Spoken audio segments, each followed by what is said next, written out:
Cool. All right. Welcome, everyone. We imagine some more folks will be joining us. Please introduce yourselves in the chat so we can get to know each other. We'll be doing some work today and interacting in some breakout rooms and things. So let's get to know each other now while we can. My name is Angela Mock. I'm the Director of Operations and Training here at Mentor Maryland, DC. Happy to be here with you all. Our session today, in light of Advocacy August. If you didn't know it's Advocacy August, it is. And we are getting it in right before August is over. But we are happy to celebrate Advocacy August with our local expert, Caden Fabbi, who is the Director of Government Relations at the National Mentoring Partnership. We are very excited that he is here. Before I hand it over to him, as most of you already know, Mentor Maryland DC has launched a Credly digital badging service. So if you are here today for 95% or more of the session and are an active participant, you will be issued a badge that says you were here. So you can let people know that you did celebrate Advocacy August and you learned a little something too. So please be aware of that, which will all be done via email after the session. But I'm gonna hand it over to Kate. Thanks so much, Renee, and hi, everyone. Happy Thursday, happy almost long weekend, happy Advocacy August, happy. Great to be here with you all today. My name is Caden Fabbi. I'm the Director of Government Relations with Mentor. Really excited to chat with you all today about advocacy and all the different pieces of it. I hope not only am I going to be, sort of presenting about how you can be an effective advocate, but we're going to be doing some practicing as well. So to get us started, I'm going to go through just what our next about hour plus is going to look like. We're going to do some introductions and an icebreaker before I chat a little bit about grassroots advocacy, what it is. And then we're going to talk about some elements of effective advocacy messaging, how you can take your own story and research and evidence and combine those two things to change hearts and minds. We're going to practice making a pitch, and then we're going to talk about the Advocacy August and the remaining couple of days that we have to participate. So first things first, we're going to do some introductions and a quick icebreaker. So I'm going to ask you all to please log on to menti.com and respond to the question that's there, which is, when you think about the qualities of a really good advocate, what words describe them? And so you'll log on to menti.com and type in the code 53360137. And I'll go ahead and put that in the chat so you have it as well. Renee's already on it, unsurprisingly. But I will put the code to 53360137. So just take a minute or two to go ahead and respond to that, and we'll check out the results.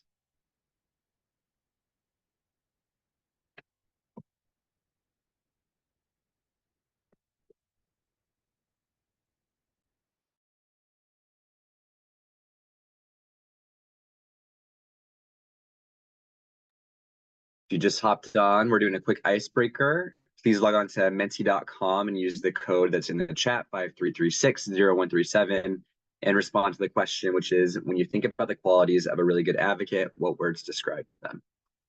And I'm going to stop sharing my screen so we can take a look at the results together.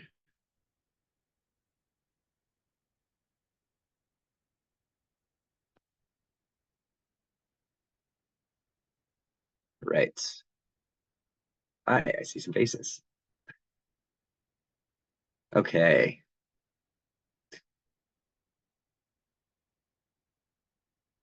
See my screen? Good? Thumbs up? All right. So some great words here. I think why I really like doing this icebreaker, especially for these sorts of workshops, is because there's a lot of consistency between them. In particular, I'm looking at passionate is always one. I think the passion really shines through when you're advocating effectively, for sure. Persistent and resilient, I couldn't agree more. Any professional advocate will tell you that it's very rarely just a one-stop sort of meeting that you have. You have to be consistent and check in regularly.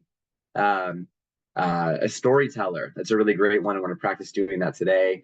Forward-looking, supportive, an effective communicator, absolutely. I really like good listener a lot too, because advocacy work isn't just all about you communicating yourself and your story and why they should support X, Y, and Z legislation. but it's also about listening and picking up on the cues that you receive during that conversation that you're having, at least in a meeting as well. You want to take down when you're meeting with elected officials, especially notes of understanding really what kinds of things that they're interested in. So if they talk about something like their office, their boss, the member of Congress is really interested and excited in workforce development, for example, we know that mentoring has a tie-in with workforce development. That's information that you want to keep in mind because you want to communicate with them with a lens to really that appeals to them.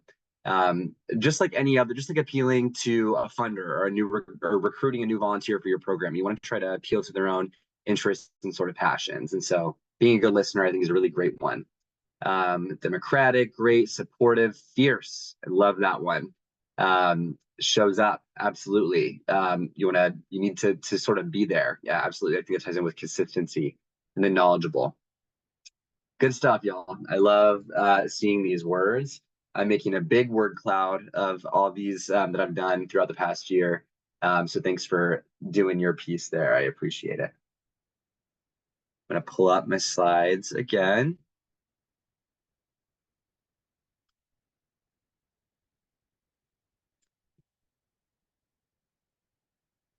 All right. And we'll keep going. So we're actually going to start by doing a quick breakout room. And so you all can kind of get to know each other a little bit, and I have a couple of questions for you to respond to. So first, when you get in your breakout room, just introduce yourself, your program, where you're from, and then you're going to respond to these two questions, which are, what is an issue that you are personally passionate to advocate for? It can be mentoring, it can be any other issue that you care about. It's up to you to share. And then what are some organizations that do advocacy well? And then just be prepared to come back and share a couple of those high-level responses. Are there any questions about this request? All right, so I think we'll give you about 5 minutes or so to go into your groups. We can do groups, I think of, looks like there's 27 to like 5 or 6 or so, I think would be ideal. So I'll give our folks in the back end a minute to put that together. But we'll see you on the other side. All right, I'm going to open the rooms now. Thank you.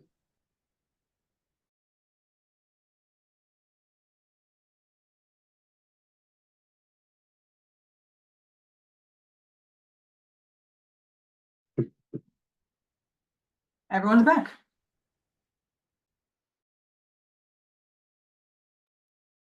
You're on mute, Caden. Thank you so much. Welcome back, everyone. Thank you for indulging me talking through some of these questions. Keep that issue that you're passionate to advocate for in mind for later. We're going to come back to that. But we're going to talk a little bit about some of the organizations that you think do advocacy really well. So let's dive in and talk about grassroots advocacy.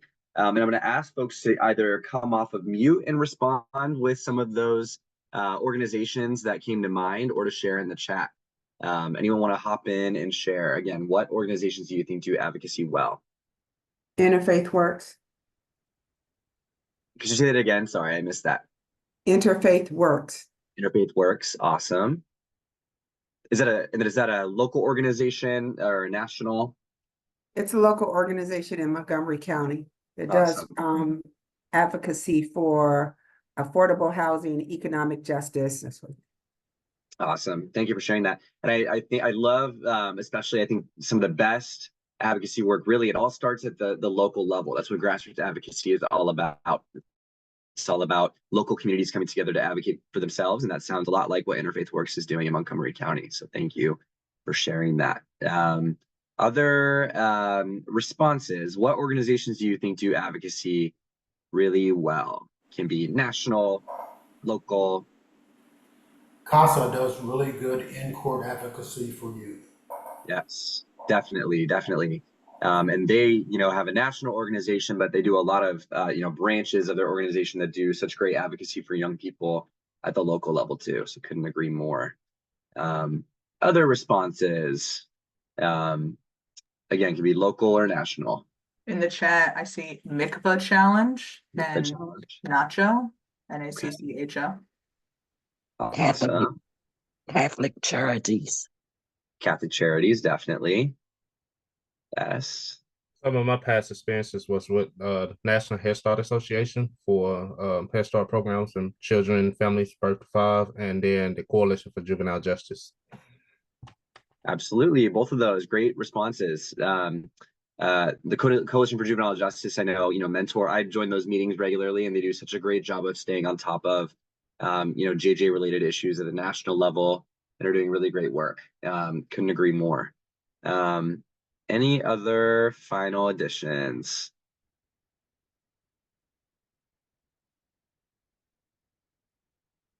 What about Maryland Coalition of Families? Maryland Coalition of Families, yes. And I think one thing that any sort of professional advocate will tell you is that you can't do advocacy work in a sandbox. You have to work together with partners, and that's how you create collective impact that not only gains attention for the issue that you're advocating for, but really brings that sort of collective interest and power behind it that changes elected officials' minds. And so I couldn't agree more. Coalition work itself, I think, is absolutely vital to effective advocacy. Definitely. All right, let's keep going. So I have a slide here of some pictures. And I just want to say first that I love that you guys were sharing some local organizations that are doing advocacy really well in your community. These organizations are going to be kind of national looking and really big movements kind of that have happened over the past few years. So in this slide, you can see a couple of different pictures. You see a teachers union. And so, teacher strikes are definitely a way that they utilize their power and their organization and the meaning that teachers bring, I think, to, our society and country overall. Yeah, I should have mentioned, Caden, my husband is a union rep for his teacher union. So actually in the Baltimore area, the Baltimore City Teachers Union, my husband's teacher in Baltimore County have really strong unions that even recently have been in the news and things for passing things on behalf of teachers. Absolutely. I think there's a reason why teachers unions are always, if a school district is smart, teachers unions are always included at the decision-making table, quite literally. And so, unions in general are absolutely do advocacy well, and oftentimes will have a number of folks doing advocacy work for them at their legislature.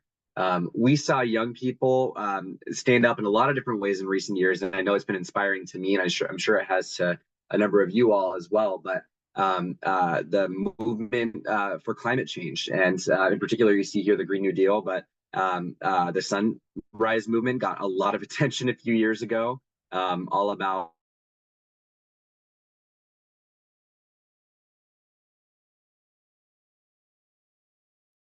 Yeah, I think he froze. Oh, there you go.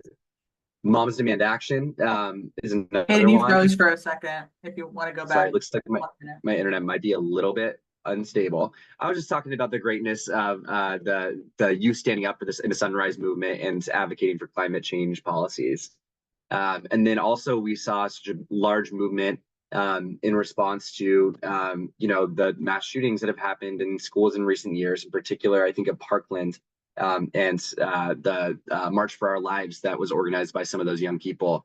But Moms Demand Action, some of those gun control and reform sort of organizations also do a really great job, I think. And then I just always put on here too, in the early 2010s, we had a huge movement, the Tea Party movement, in response to what was happening sort of in the federal government. And so you see these movements kind of happen sort of in all angles. And I think one takeaway from it is that a lot of times the biggest movements happen in response to current events and things that are happening in front of you, things that really matter to people. And so organizations that are effective at advocacy take advantage of those situations. They elevate it, they fan the flames of those people who are motivated and passionate, and they do something about it. Kind of a common thread of organizations that do this type of stuff well. So there are 3 different types of advocacy that I want to talk a little bit about. We're going to focus today actually on grassroots advocacy and organizing, but I wanted to quickly touch on what the other 2 are as well. First, lobbying, which is in some circles a dirty term, and that's okay because the term lobbying actually comes from people standing outside of the halls of Congress in the lobby and waiting for elected officials to come out so that they can talk to them. That's not necessarily how it works now. There are a number of ethics rules that lobbyists have to follow, and logging and so on. And I know that because I am a lobbyist myself. I'm registered with the federal government. But lobbyists are the people who are going in regularly to the offices of elected officials to advocate for the issues that they're representing. So they are the people who are there regularly every day, making those calls, contacting elected officials and their staff, and so on. Another aspect of this is public awareness or education. There's not always an ask or a specific request that's tied in with public awareness campaigns, but it's really just about educating the general public about a particular issue so that eventually down the line, when there is a time to organize around action, these people are prepared to do that. Different types of tactics in this area, you see a lot of like commercials, sort of infomercial kind of things. You'll see things like billboards, you'll see digital media campaigns, different things like that to just raise awareness for the issue at hand there. But I think the most valuable and important type of advocacy is grassroots advocacy. And that's what we're talking about today. And that's really where you all kind of come into the picture as well. All right. Let's go to the next slide and define grassroots advocacy. So grassroots advocacy is when people use strategic tactics to educate and persuade decision makers on the issues that they care about. So it kind of sounds a little bit like lobbying. You are using tactics to get the attention of decision makers, but it's not always through direct meetings. You use other tactics as well, which we'll talk a little bit more about. Grassroots advocacy work can be done by organizations. It can be a campaign. It can just be a concerned group of citizens coming together. Your local PTA is a form of grassroots advocacy. Those people coming together to voice concerns for what's happening at their school and community. It can really be anyone who's feeling motivated. But ultimately, grassroots advocacy is really important because it is how communities advocate for themselves and advocate for change within what they're seeing within their community to their government. And so it's especially important because elected officials have to listen or should want to listen to their constituents because that's quite literally their job. I always say too, and you'll see this in the next slide, that quite literally effective grassroots advocacy can have and wield as much influence as the biggest corporation out there. And that's because the power of the people. We have the power to vote in this country. Elected officials are really motivated by oftentimes being reelected, by being recognized for the work that they're doing. And so who has the ability to give that to elected officials? It's people, it's their constituents, it's the voters within their own community. So ultimately, the job of elected officials is to actually represent their constituents and to address their concerns through public policy. They're motivated by things like re-election recognition and influence, and it's important for us as grassroots advocates to keep those things in mind as we figure out what tactics we want to employ in order to influence them effectively. All right, so some different tactics that are especially effective in the grassroots advocacy sort of realm. First of all, legislative campaigns. So this involves contacting your elected officials and encouraging them to sign on to a piece of legislation to support a specific pocket of funding. When we are encouraging our advocates across the country to reach out to their elected officials and support the Youth Mentoring Grant, which is the only mentoring specific funding in the federal budget, that is a legislative campaign. And that is grassroots advocacy when we're encouraging you all to take part in that campaign. Another example is providing public testimony. So every type of government, this is especially effective, I think, at the state and local level.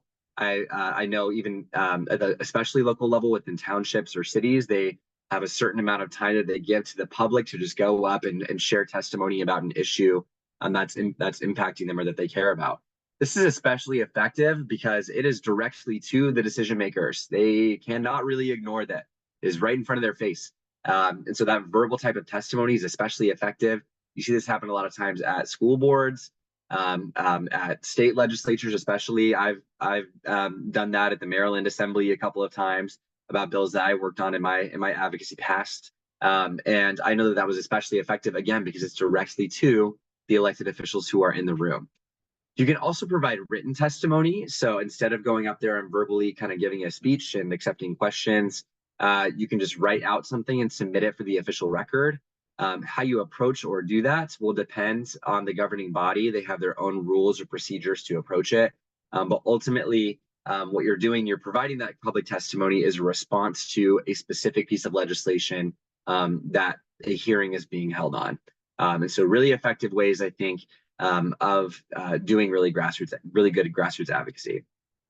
Another type of grassroots advocacy is media lobbying.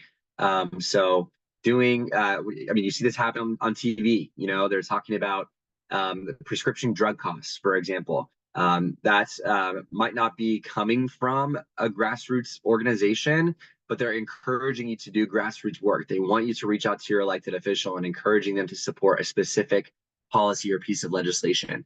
This also happens on the radio. You see this happen a lot of times in newspapers as well.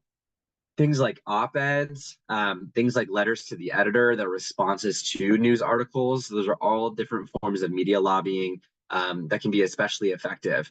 Remember, elected officials a lot of times are motivated by sort of influence, right? They're motivated by being recognized within their community. They pay attention to their local papers. I'm thinking specifically of a specific senator in Congress who is really, like, if you want to get their attention, you want an op-ed placed in their local newspaper within their state.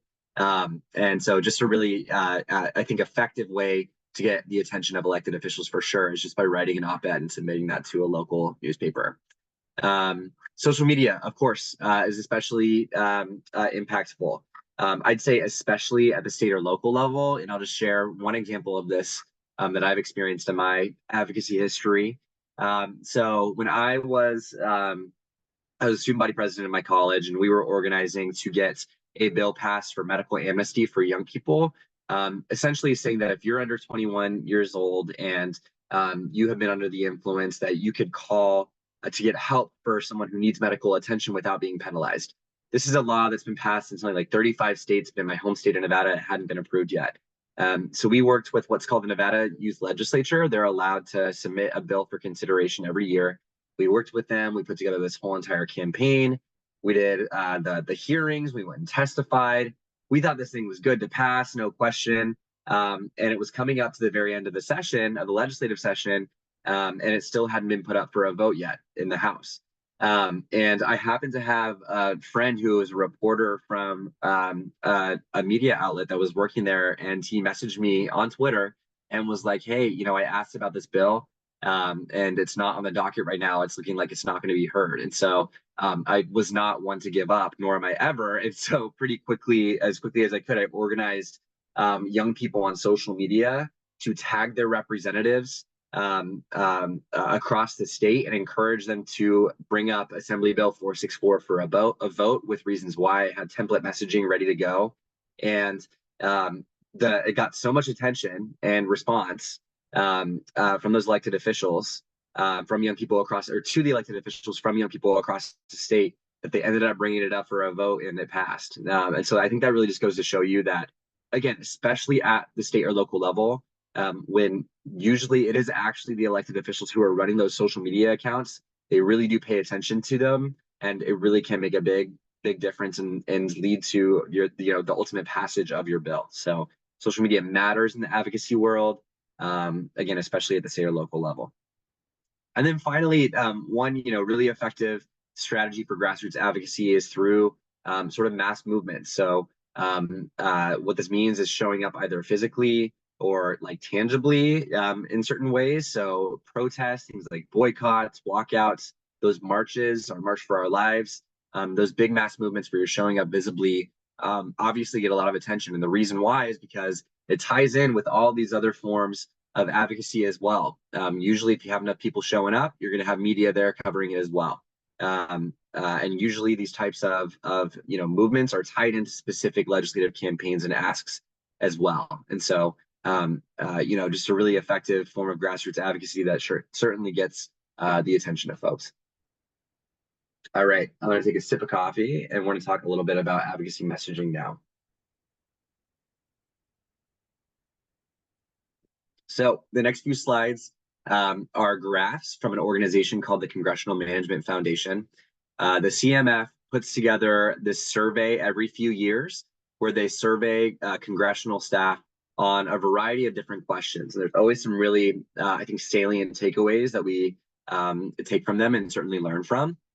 But we're going to go ahead and do that now. So first of all, really, all types of advocacy make a difference. The question on this slide is, in your opinion, how important is each for understanding constituents' views and opinions? And then you'll see the dark blue is very important and the lighter blue is somewhat important.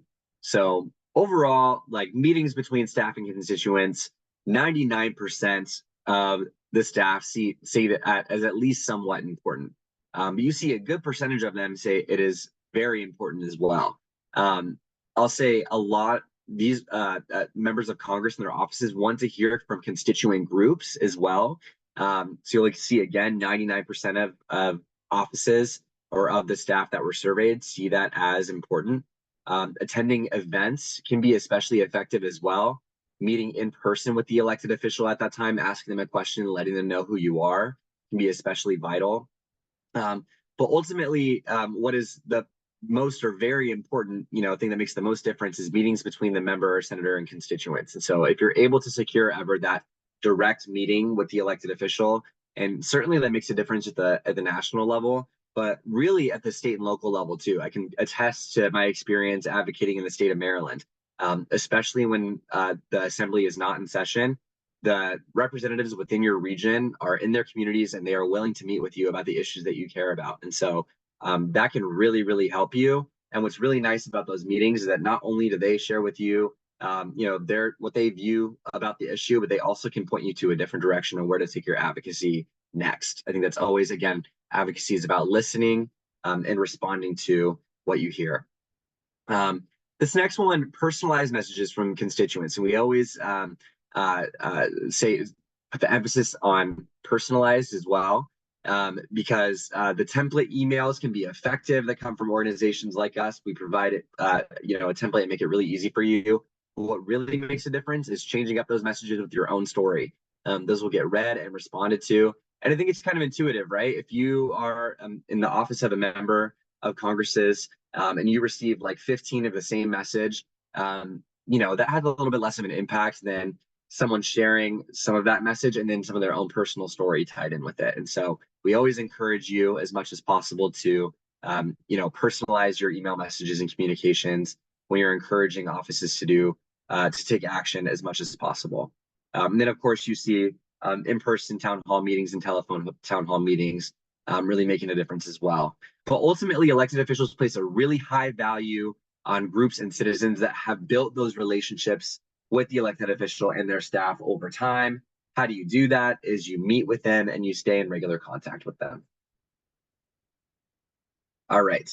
The next question here is, I'll just read it out loud. So if your member or senator has not already arrived at a firm decision on an issue, how much influence might the following advocacy strategies directed to the Washington office have on his or her decision?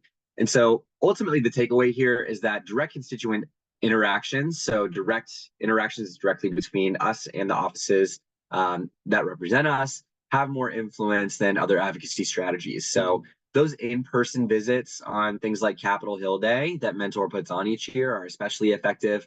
But you all are in Maryland, D.C.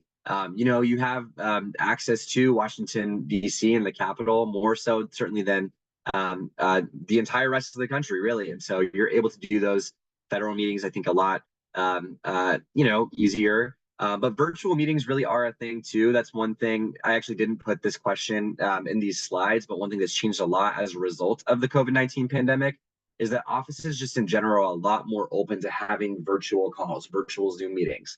And so you don't have to go to Capitol Hill to have those meetings. You don't have to go to Annapolis or to downtown DC to advocate. You can have them virtually, and a lot of times those are preferred as well by the offices.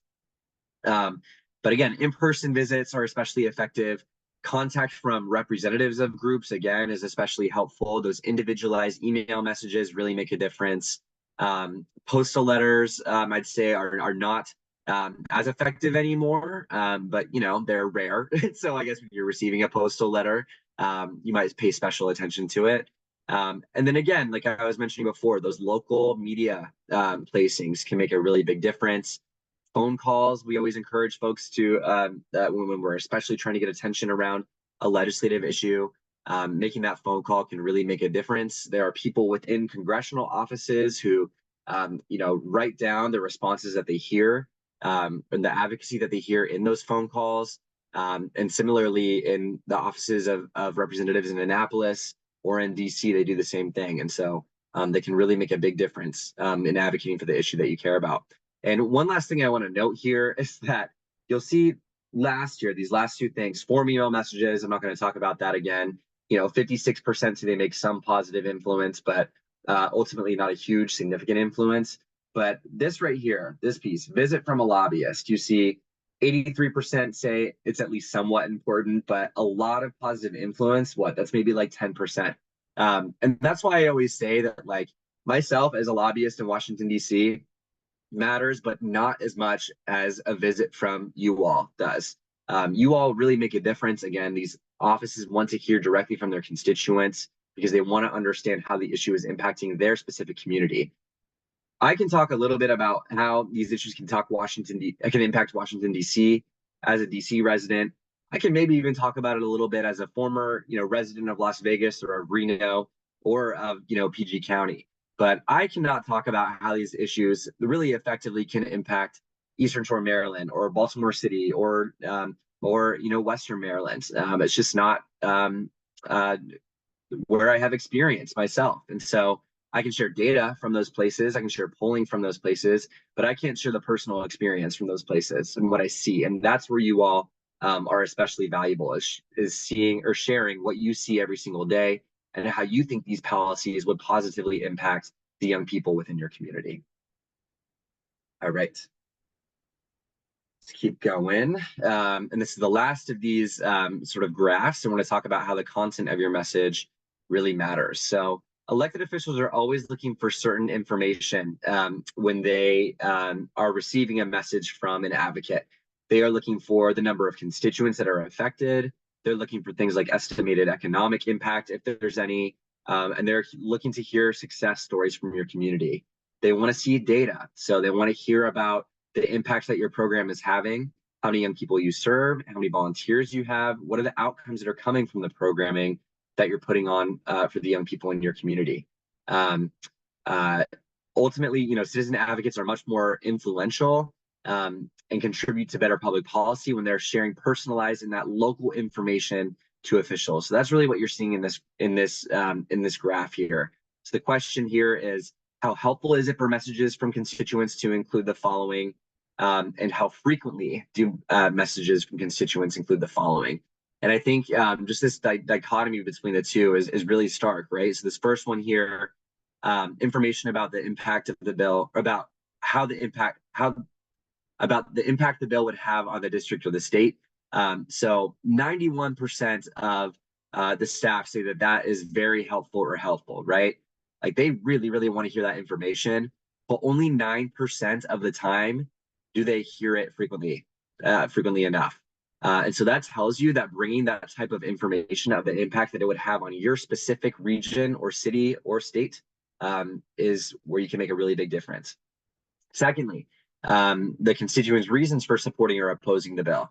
So you see 90% of offices say it's very helpful or helpful, and they receive it about 50% of the time. So that's useful, that's there, it's a step in the right direction. But I think, ultimately you want to make sure that when you're going to these meetings, you're talking about the reason that you support or oppose it. You want to be really, really specific with your ask.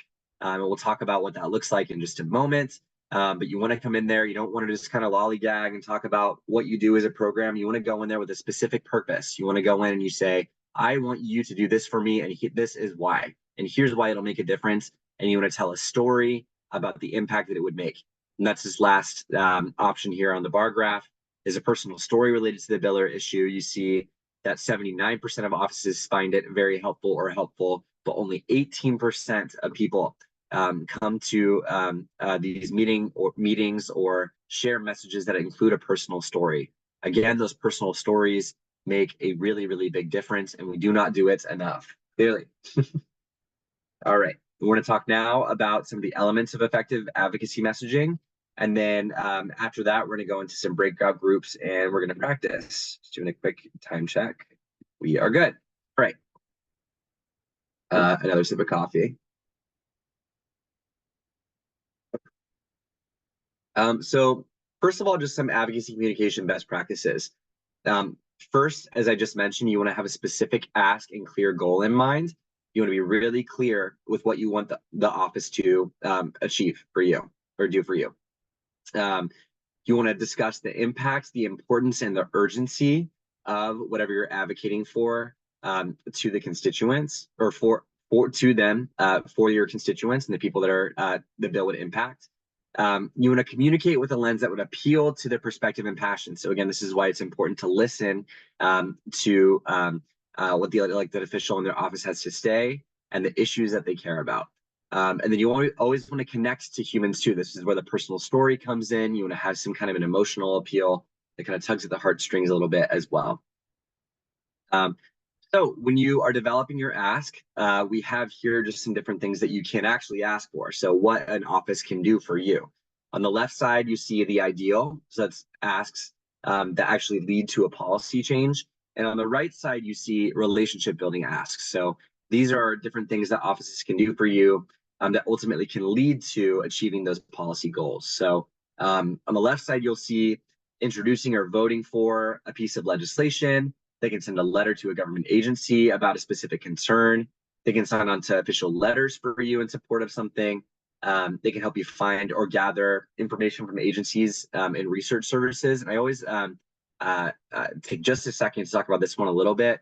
There are actually staff within members of Congress offices that can help gather information for you and to solve problems. There are caseworkers to help you do that. And so I don't think people realize that a lot of times, but there are people within those offices to kind of help you navigate the government bureaucracy.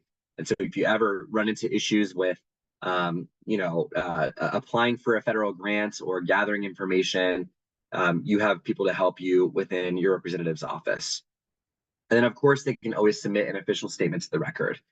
And then here on the right side are the relationship building asks. And so you can always go to your meetings and say, hey, I lead this really great school-based mentoring program within our district, and I would love for you to come and visit them. That's called a site visit.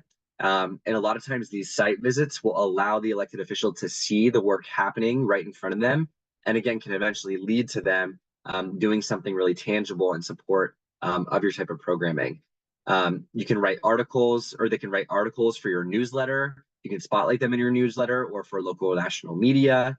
I think sharing a message on social media is always really great. I love Mentors National Capitol Hill Day each year when we see elected officials taking pictures with the advocates and sharing it on social media. Just a really great visual way to show their support for the mentoring movement. They can also make a speech on the floor of the House or the Senate, and then they can always hold a town hall as well with the community on the issue. But it's important to keep in mind. Oh, we have a question in the chat. Yes. What are Dear Colleagues letters? Can you give Yes. Good question. A Dear Colleague letter, what that really means is just an official form of communication. This is how members of Congress and elected officials within state legislatures across the country officially communicate with each other. So one example of this is that we have members of Congress in the House and the Senate that lead a Dear Colleague letter in support of a certain amount of funding for the Youth Mentoring Grant each year. So this last year, it was at $130 million. We worked with the offices to write out that letter, and then they take the letter and they distribute it among all the elected officials within the House and the Senate and try to gain signatures for it. What that does is that demonstrates the amount of people and the breadth and the depth of support for that specific funding ask. And then you can deliver that Dear Colleague letter to the committees that make the decisions on the actual appropriation for that funding stream for the Youth Mentoring Grant. And so that's one example of it. You also see Dear Colleague letters for issues that folks are seeing within the government. So, if they see a department at the Department of Education, the way that they're handling a specific program, They will again write a dear colleague letter and get other folks to co-sign it and then send it along to the Department of Education and to the appropriate committees. And so that's a dear colleague letter. Just an official communication, basically. All right. A couple things to not ask for. You don't want to really ever go into meetings and say anything related to support for their campaign or money. And what I mean by that is by being like, hey, Senator Warnock, you're really great. I supported your campaign. I contributed a bunch of money and I knocked on doors for you. So you should support the Foster Youth Mentoring Act. Big no-no. You want to keep those two things very separate. And actually, you know, if you do that kind of if you say something like that in a meeting, a lot of times they will get a little bit uncomfortable and like will like not really respond. And so just a big no-no generally. The sort of policy here, for lack of a better word, is to keep the politics, so the actual electoral side of things, and the policy separate. And so don't ask for money or support for a campaign or anything like that. Also, don't go in there and ask for like a specific business favor. It's okay, like if you want to talk about like earmarks or something like that, congressional project spending, that's all good. But stay on topic with the thing that you're advocating for generally, especially if you're in a group with other advocates as well. Just keep that in mind as you identify what your clear ask is going to be. Okay, let's talk a little bit about the impact piece of this. So research data and talking points. My mom's a librarian, and she sent me this this graphic, and so I know it's a really good one. And it's about how to spot fake news or really disinformation or misinformation, and just a couple of tips here. So this is really important because you want to make sure that the information that you're sharing with elected officials is true. Because if it's not true or if it's disproven, then I promise you they're not going to take you seriously in the future. And so there are just some tips on here for different ways to make sure the information that you're looking at is accurate. Things like considering the source of the information. I think that we all have in the past. This even happened to me recently. I fell victim to a tweet on the internet, and I was like, "Is this really true?" I dug into it and figured it out. But I think it's really important, especially before you share this information publicly with other people, that you make sure it's absolutely accurate. So considering the source, reading beyond the headline, checking with supporting sources or other outlets reporting on this too, checking the date of the information. We've all fallen for the Onion, version of satire before too, but making sure that it's not a joke. Don't share that Onion article, with the office of your elected official. I promise they probably wouldn't take you very seriously after that. But you can always, at the end of the day, ask the experts. So ask your local librarian, ask my mom to make sure and confirm that the information that you're looking at can be fact checked and is correct. And then there are organizations that you can trust out there to get talking points, to get research, to get good information that you can pass on and share. And I'm here to tell you that Mentor is one of them. We have a really great website that I'll share with you. Let's see, can I share it now? No, I'll share it with you later in the chat. But we have an issue-specific advocacy resources page that goes through every different issue that touches on mentoring. It has talking points and resources that are evidence and research-based that you can take and implement into your own messaging. And so we encourage you to do that, not only with mentoring, but like figure out the other organizations that you trust as well. Within other issues that you care about. There's a lot of them out there who are doing really great work. If you find organizations that you can trust, then it's okay to really repeat their messaging because it's, again, creating that sort of collective impact. Be sure to research the officials that you're advocating to as well before you communicate with them. So Mentor has a legislative scorecard on mentoring.org/advocacy. What's cool about the scorecard is that you can go in and look at all the elected officials within your state or region, and you can see if they support our different bills. Do they support the Foster Youth Mentoring Act? Have they supported our dear colleague letter for the Youth Mentoring Grant in the past? All that stuff is there. Why that's important is because you don't want to go into a meeting or advocate for something that they're already doing. What you want to do is you want to thank them for supporting the Foster Youth Mentoring Act and say, thank you for doing that. here's another way that you can support the mentoring movement. So just figuring out what they already support is really helpful. Google is our friend when it comes to research in general, but especially in advocacy work. So doing something like typing in the elected official's name with keywords like mentoring to see if they talked about it in the past or if they have experience with the issue in the past is another way that you can get some of that information.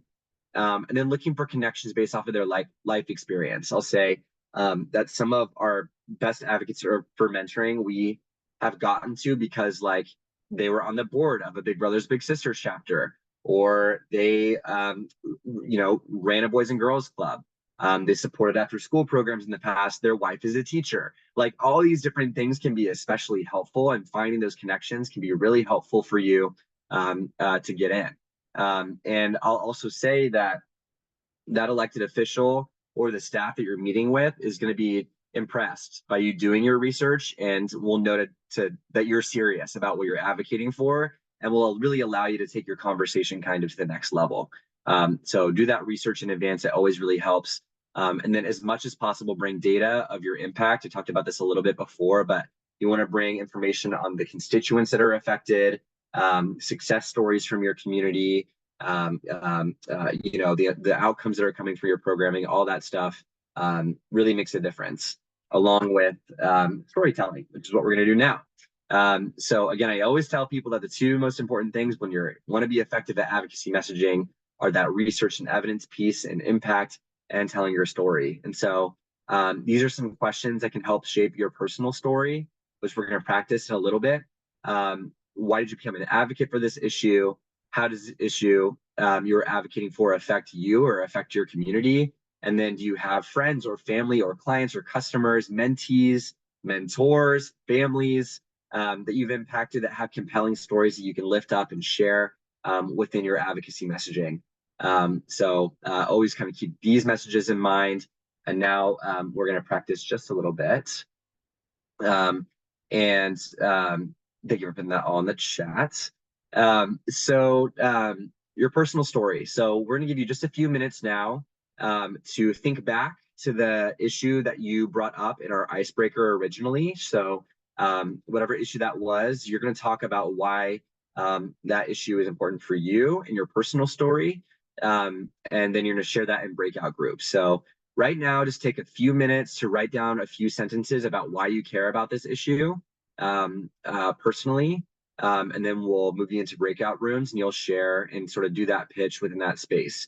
And so I have an example here that I'll read aloud, which is, I decided to become an advocate for mentoring because I personally experienced how a school-based mentoring program helped me get on track academically and eventually become the first in my family to enroll in college. My mentor helped me gain positive outlets, connections, and motivation to stay engaged in my academics. I want to be able to give to others the relationships that helped get me to where I am today. Unfortunately, my program has a wait list, so if you increase funding for youth mentoring, more organizations like mine can benefit. And that's why I ask that you support increasing funding for youth mentoring. So see here within this story, within this example, it has a specific ask at the end, and it shares the story, right, of how they were impacted, what it's allowed them to do, the issue and the problem at hand. It shares that there is a little bit of data, which is that there's like a wait list for their program, right?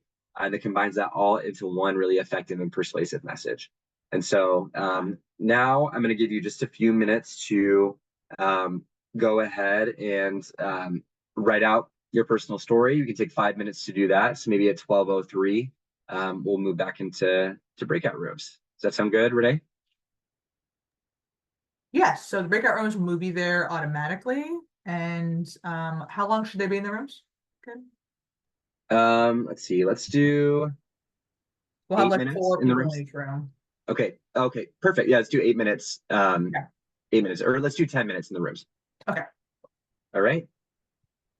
So 5 minutes, so 1:03-ish, you will be moving to your rooms. Cool. Thanks, everyone. Excited to hear your pitches. Always close by when I'm on the computer. Yeah, I remember those days when I had a cat. All right, I think we are all back. So I hope folks found that practice sort of useful. Is there anyone that wants to come off mute and volunteer to give their pitch? I would love for a couple of brave advocates to share. if you're willing, maybe 2 or 3 folks. Anyone want to volunteer?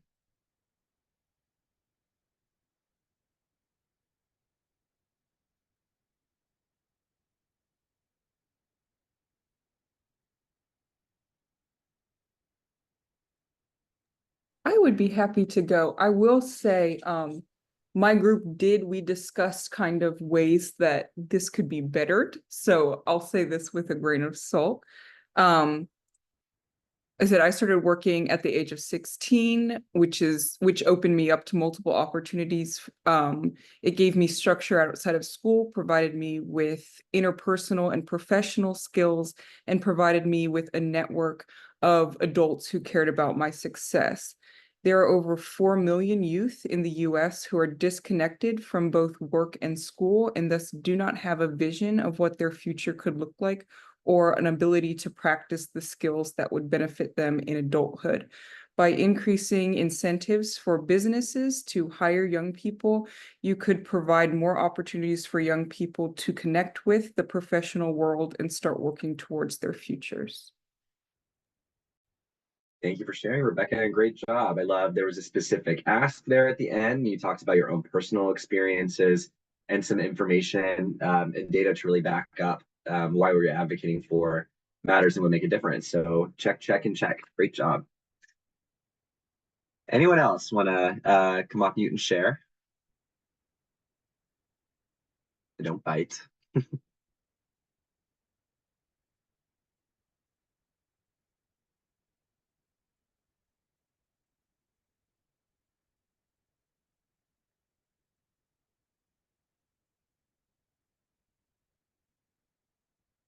All right, no worries. And you all, I know I could see like the mics, like you all were participating in the breakout room. So no big deal. But thanks everyone for practicing, sharing your personal story. And I hope that this is something that you can, think about and keep in mind when you are doing any kind of advocacy messaging, whether it's an actual pitch and meeting in person, or whether that's writing out an email or sharing something on social media, whether that's writing an op-ed.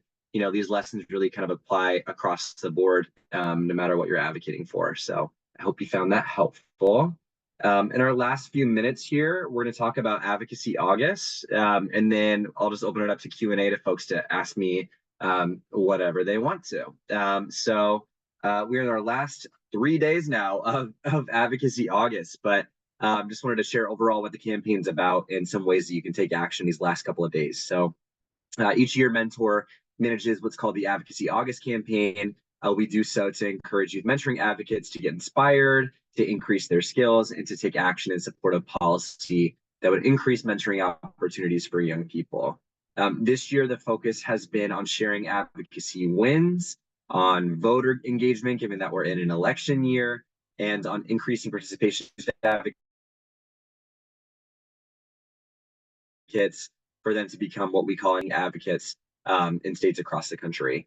So throughout this month, we've released a lot of new resources and blogs. I'm really excited that later on today, we'll be releasing a really big new resource that I'll talk about in just a second. But these were our main calls to action. On August 12th, we held a workshop called Effective Strategies for Election Year Impact. What that was all about is how, as an organization, you can get involved with voter registration and voter engagement efforts, what the rules are for 501c3 nonprofits, so that you don't have the IRS coming up after you and telling you that you broke some rules and you were too partisan or something like that. So if that's something that you're interested in getting your organization involved with, I encourage you to watch the recording from that webinar. It was very, very informational. We have an action alert, as always, that I will demonstrate how you can participate in just a second. But that's writing to and tagging your elected officials on social media if you'd like to, advocating for increasing or for supporting policies to increase youth mentoring opportunities. You can always nominate a mayor for mentoring if there is a mayor within your state that is doing a really great job in leading mentoring initiatives, whether that is working directly with programs to recruit, whether that's they're offering time off to volunteer mentor every week, whatever that looks like. We would love to hear about it. You can nominate your mayor at the link that's provided and will be sent out. and we'll take that and respond. And then we have so many new resources and blogs that were shared throughout this month. If you go to mentoring.org/blog, you can see some of them. We spotlight elected officials. We heard from a youth participant in Capitol Hill Day. We had an agent of change talk about how she's leading a coalition of organizations in Phoenix, Arizona. All really good stuff. We are releasing later on today a site visit guide. So if you're interested in conducting a site visit over the coming months, this is a really great time of year and year in general to have site visits. And the reason why is because elected officials are mostly at home. The work is done over the next couple of months. They are working on campaigning and trying to earn your vote for the upcoming election in November. And so this is a great time to reach out to elected officials and encourage them to come to an event that your program is putting on, or to come and do an actual visit of your location, whatever that looks like to you. A great, timing wise, just a great opportunity to do that. And then lastly, I'm really excited to share that later on today, we're going to be releasing what's called our Agent of Change Advocacy Guide. This is like a comprehensive resource of everything that you kind of need to know to get started in your advocacy work. So it goes through the basics of government, it goes through the basics of advocacy, it talks about advocacy messaging, it talks about all the different ways that you can take action, and it's written sort of in a guidebook. And so there's written text, there's key terms and definitions. It's taken a lot of mentors' other resources as well, our talking points, our toolkits, and combined it all into one document that's going to be aligned with our Advocate Academy, which is our training sort of courses that's being redesigned and will be released next year. And so really excited to share that. Keep your eye out for your email to take in that information. And then lastly here, I'm just going to show you how you can use our Action Center. So I'm going to encourage you all to log on to mentoring.org/advocacy, which I'll put in the chat right now. Type pretty fast here. There we go. And I'm also going to share my screen again to show you how our Action Center works.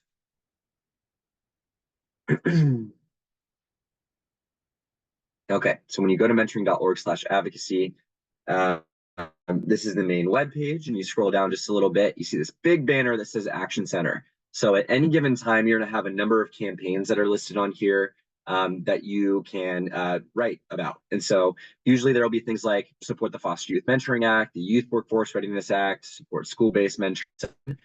Right now, there is just the Advocacy August 2024 campaign. So if you click on that right there, it's gonna it might remember me, so it didn't get. Okay, so bring up this box for you to fill out your information, which you can type in. And then after you hit review your message, it's going to bring up a template email that includes all the different policy asks that we're encouraging grassroots advocates to advocate for this month. You can edit that message as you see fit.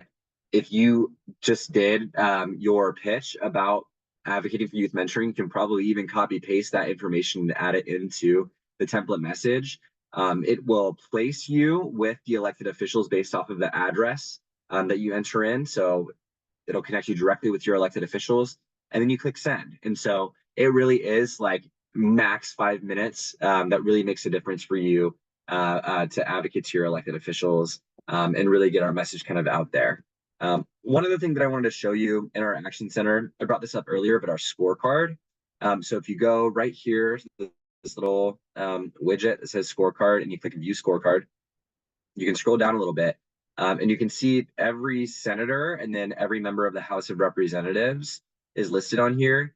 And then you can see each of our different priorities on here as well. So you can see if they've supported our asks in the past. You can take a look at Alma Adams, for example, and you can see what she has supported and co-sponsored and what she has not supported yet. And so this tells you the things that you actually want to advocate for, right? The things that you want them to do for us. And you can see past Congresses as well. A similar view, last thing I'll show you, is you can click and just see overall like who signed the Dear Colleague letter in support of the Youth Mentoring Grant. So you can see who signed it and who led it as well, if you want kind of a larger view of all the elected officials and who supports it. and who has not so far. So just wanted to show folks that. But that's pretty much all I have, except for some additional resources that I'll make sure that you receive over email. And so if anyone has any questions, I'm happy to answer them. If not, I am always available for questions. And I hope that you found this valuable. And I hope you certainly engage with our events and advocacy activities coming up. Hope to see you at Capitol Hill Day as well. Registration for that will be opening November 1st. So yeah, that's all I got today. Any questions for me? Thank you. This has been very helpful. Thank you. Yeah, Kaden, there's been a lot of love for you already in the chat. Spoke to you, I think, early, but if you have any questions, feel free to come off mute or drop in the chat. Again, Kaden is available. We'll make sure you get all this information to you all, as well as your contact information, Kaden, and all the links and stuff. So yeah, this has been great. I learned a lot, and I've known Kaden and been around for a while. There's still new things to learn. So yeah, being able to see where everybody signed and stuff is really cool, and just see how far all the advocacy efforts at Mentor has come. So yeah, thank you, Kaden. Thank you everyone for coming. This recording will also be on our Mentor Maryland DC YouTube in the coming week. So if you want to share with any colleagues who were not able to be here and maybe work through some of the activities with your colleagues, you can have the opportunities to do that. But yeah, thanks everybody for coming and making time for us. And it's raining and thundering, and I think people are having internet issues. So thank you for everybody who held out to the end. But yeah, thanks everybody. All right, have a good one, y'all. Stay dry. Happy holiday weekend as well. Thanks, y'all. Happy holiday weekend. Bye-bye. Bye-bye.